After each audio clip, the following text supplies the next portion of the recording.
ከህይወት የተማርኩት አንድ ትልቁ ሚስጥር ምንድነው? ዲሲፕሊን። ኦልዌይስ ዲሲፕሊን ዊንስ። ዲሲፕሊን የሆነው ሰው ሁሌም አሸናፊ ነው። ልንገራችሁ፣ ሰው ያወድቀሃል፣ ሰው ይጥልሃል፣ ሰው ከፍ ያደርግሃል፣ ይወድሃል፣ ይጠላሃል። ሰው ብዙ ነገር ነው። ልንገራችሁ፣ እናንተ እንድታሸንፉ የሚያደርጋችሁ ግን ዲሲፕሊን ነው። ሰው ወደደኝ ጠላኝ፣ I'm going to keep going, I'm going to keep being myself። ገባችሁ? ለቤተሰብ ስትል ዲሲፕሊን ሊኖርህ ይገባል። ከሁሉም በላይ ግን ለራስ ስትል ዲሲፕሊን ሊኖርህ ይገባል። because ዲሲፕሊን ነው ከአዘቅት የሚያወጣ፣ ማንም አይደለም ከአዘቅት የሚያወጣ። ዲሲፕሊን እራሱ ለስራ ያለ ታታሪነት መቀጠልህ እኔ አሁን ስሜቴ አይቆጣጠረኝም። ልንገራችሁ፣ አብዛኛው ጊዜ በጣም እንትን ሆናለሁ፣ ቻሌንጅ ሆናለሁ። የሆነ ስራ ጀምሬ ለማቋረጥ እደርሳለሁ፣ በጣም ስለሚከብደኝ ማለት ነው። በቃ አይምሮዬ ሊያቋርጠኝ ይሞክራል። አይ በቃ አትችለውም፣ ይከባድ ነው ምናምን ይለኛል። ግን who cares ዲሲፕሊን፣ የኔ ዲሲፕሊን ነው እንዳሸንፍ የሚያግዘኝ at the end of the day. So discipline always wins. አንዳንዴ ፈተና ሲበዛባችሁ ማለት ነው ወደ በረከታችሁ ስለተቃረባችሁ ነው። ግን ደግሞ በረከታችሁ እንደተቃረበ ለማወቅ ከመንፈሳችሁ ጋር ቀረቤታ ያስፈልጋችኋል። ከእግዚአብሔር ጋር መቅረብ ይኖርባችኋል ማለት ነው። እኔ ከምታስቡት በላይ ከእግዚአብሔር ጋር ቅርብ ነኝ። ያ ስለሆነም የሆነ ፈተና ሲመጣብኝ ያ ፈተና ጊዜያዊና የሚያልፍ እንደሆነ አውቃለሁ። ባዝንም ከልቤ ከውስጤ አይደለም። የሆነ ነገር ያዝናል፣ ግን ደግሞ መንፈሴ ሰላም ነው። ሰላምን የምታገኙት ለካስ ከእግዚአብሔር ጋር ቅርብ ስትሆኑ ነው። ሁሌም ጸሎታችሁ ልባችሁ ላይ ሲሆን ነው። ጸሎት ማለት ቤተክርስቲያን ሄደ መጸለይ ብቻ አይደለም፣ ተመርክከ መጸለይ ብቻ አይደለም። ጸሎት ማለት እግዚአብሔርን ማስታወስ ነው። በልብህ እግዚአብሔር እንዳለ ማወቅ ነው። ከጎንህ ካጠገብህ ያለ እግዚአብሔር እንዳለ ማወቅ ነውና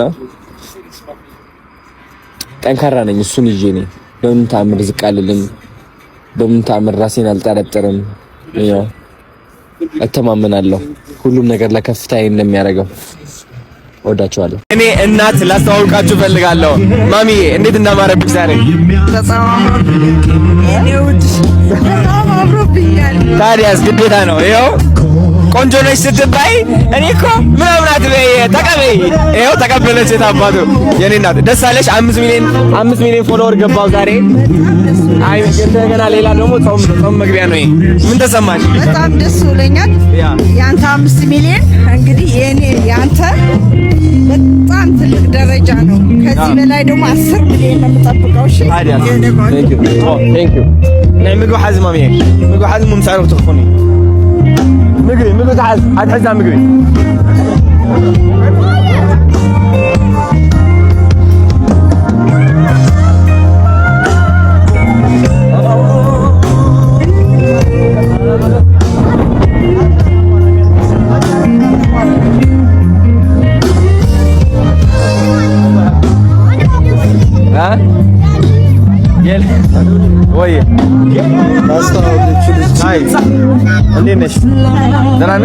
በነገራችን ላይ ምን እንዳለች ልንገርህ።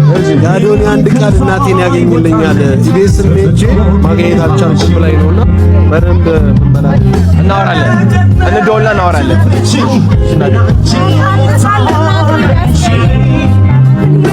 አይዞሽ ችግር የለውም እናወራለን። እሺ በስ ዶንት ወሪ። እሺ ያዝ ሰላም ያገሬ ልጆች፣ እቺ ቀን እንግዲህ ለኔ በጣም ለየት ያለች ቀን ነች። ጋይስ አንድ ነገር ልንገራችሁ። እኔ እንግዲህ ከካናዳ ወደ ኢትዮጵያ ከመጣው ጀምሮ በጣም ብዙ ሰዎች ተዋውቄያለሁ። በጣም ብዙ ሰዎች ደግሞ በስራ ምክንያት ቤተሰቦቼ ሆነዋል።